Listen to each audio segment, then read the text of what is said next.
বাংলাদেশ আর্মির কাস্টডি থেকে তাকে আনা হয়েছিল। তিনি আবার সেখানে ফেরত যাবেন। আমরা যেদিন তাকে জিজ্ঞাসাবাদ করব, আমরা সেখান থেকে রিকুইজিশন দিয়ে তাকে আমরা নিয়ে এসে জিজ্ঞাসাবাদ করে আবার সেখানে রাখবো। তাদের ওই কাস্টডির টোটাল বিবরণটা আমার পক্ষে দেওয়া সম্ভব না। তবে আমরা অ্যাডজুটেন্ট জেনারেলের কে আমরা লিখেছিলাম, তার অফিস থেকেই তাকে হাজির করা হয়েছে, তার অফিসে আবার তাকে ফেরত দেওয়া হবে। শিয়া বাটার ও ভিটামিন সমৃদ্ধ লিলি বিউটি সোপ, তারুণ্যময় উজ্জ্বল ত্বকের জন্য। মেজর অবসরপ্রাপ্ত মোজাফফর হোসেন, তাকে আমাদের মাসুদউদ্দিন চৌধুরীর একটা ইনভেস্টিগেশনের সূত্র ধরে আমরা একটি মিসকেস ফাইল করেছিলাম। আপনারা জানেন যে মাসুদউদ্দিন চৌধুরীকে আমরা সেই মিসকেসে গ্রেফতার করেছিলাম। সেই মাসুদউদ্দিন চৌধুরীকে আমরা রিমান্ডে নিয়েছি, জিজ্ঞাসাবাদ করেছি। তার কাছ থেকে আমরা কিছু তথ্য পেয়েছিলাম। তারই সূত্র ধরে আমাদের ইনভেস্টিগেটিং অফিসার তিনি যখন ইনভেস্টিগেশন করতে গেলেন, তখন তার সাথে এবং তার পিএর সাথে জনৈক ঝন্ডু নামে একজন ব্যক্তির কথোপকথনের সূত্র পাওয়া গেল।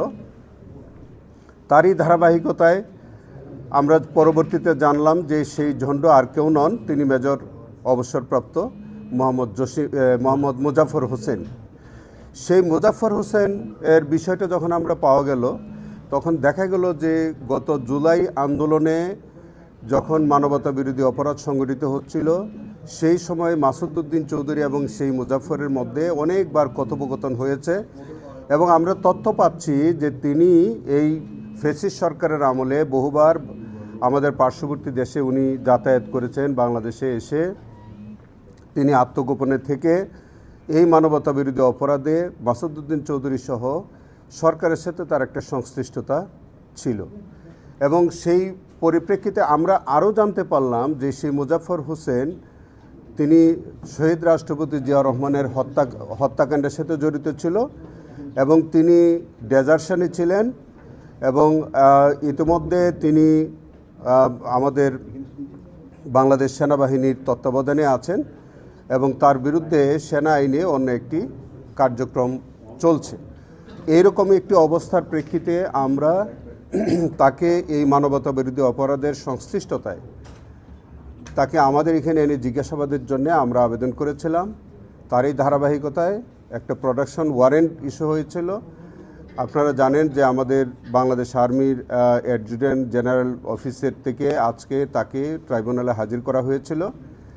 ট্রাইব্যুনালে হাজির হওয়ার পরে আমরা একটি আজকে নতুন করে দরখাস্ত দিয়ে বলেছি যে তাকে জিজ্ঞাসাবাদ করা প্রয়োজন এবং আমরা 2 দিনের জন্য তাকে, এটাকে আপনারা রিমান্ড বলেন অথবা সেম হবে জিজ্ঞাসাবাদ যে অর্থেই বলেন, তাকে ইন্টারোগেশন আমাদের আইনে যেভাবে বলা আছে তাকে ইন্টারোগেশনের জন্য সেই আবেদনের পরিপ্রেক্ষিতে আজকে মাননীয় ট্রাইব্যুনাল তাকে 2 দিন জিজ্ঞাসাবাদের জন্য আমাদেরকে অনুমতি দিয়েছেন। আমাদের ট্রাইব্যুনালের ইনভেস্টিগেটিং অফিসার তার সুবিধা মতো তিনি যে কোনো সময় পরপর 2 দিন তিনি জিজ্ঞাসাবাদ করতে পারেন। তিনি একজন পলাতক খুনি, সাবেক রাষ্ট্রপতি হত্যাকাণ্ডের সাথে জড়িত। তা সত্ত্বেও তিনি আরেকটা দেশে উনি অবাধ যাতায়াত করতে পারেন। বাংলাদেশে এসে তিনি আবার নির্বিঘ্নে চলাফেরা করেন এবং তিনি বাংলাদেশের টেলিফোন ব্যবহার করে বিভিন্ন কর্মকর্তাদের সাথে তিনি যোগাযোগ রাখেন। অভিজাত এলাকায় তিনি বসবাস করেন। সেখানে সরকারের যদি প্রশ্রয় না থাকে, সংশ্লিষ্টতা না থাকে, তাহলে সরকারের এইসব ঊর্ধ্বতন কর্মকর্তাদের সাথে তিনি কি করে সম্পর্ক রাখেন? এখন এর পরিপ্রেক্ষিতে সরকারের সাথে তার ঘনিষ্ঠতা ছিল কিনা বা সম্পর্ক ছিল কিনা এটা আপনারা অনুমান করে নিতে হবে। আমরা মনে করি, আমাদের সন্দেহ হচ্ছে যে তৎকালীন সরকারের সাথে তার সংশ্লিষ্টতা ছিল এবং তার সংশ্লিষ্টতার মধ্য দিয়েই মানবতা বিরোধী অপরাধেও তিনি অংশগ্রহণ করেছেন এবং মাসুদউদ্দিন চৌধুরীর মতো এরকম যে দুষ্কৃতিকারীদের সাথে তার একটা সুসম্পর্ক বজায় রেখেছেন। সেকেন্ডলি হচ্ছে আপনি যেটা বলছেন যে সেখানে আমাদের মিলিটারি লতে কোর্ট মার্শালতে যে বিচারটা হবে সেই বিচারের সাথে আমাদের কিন্তু কোনো সম্পর্ক নাই, কোনো কনফ্লিক্টও নাই। আমাদের ইনভেস্টিগেশনটা হচ্ছে মানবতা বিরোধী অপরাধ সম্পর্কিত। তিনি গত 16 বছর যে কর্মকাণ্ডের সাথে সম্পর্কিত সেই অংশটা আমরা ইনভেস্টিগেশন করব। আর তার যে হত্যাকাণ্ডের ঘটনাটা এটা হচ্ছে 1981 সালের ঘটনা। সেটার জন্য একমাত্র এখতিয়ার হচ্ছে বাংলাদেশ সেনাবাহিনীর, তারা কোর্ট মার্শালের মাধ্যমে সেই বিচারটা করবেন। সেই বিচার আলাদা, সেই বিচারের কার্যক্রম আলাদা, আমাদের বিচারের কার্যক্রম আলাদা। শুধুমাত্র একটা জায়গায় যে তিনি সেনাবাহিনীর তত্ত্বাবধানে সেনাবাহিনীর কাস্টডিতে তিনি থাকবেন, আমাদের যখন প্রয়োজন হবে আমরা শুধু ওখান থেকে এনে জিজ্ঞাসাবাদের সাথে শুধু আমরা ওখান থেকে এনে জিজ্ঞাসাবাদ করব।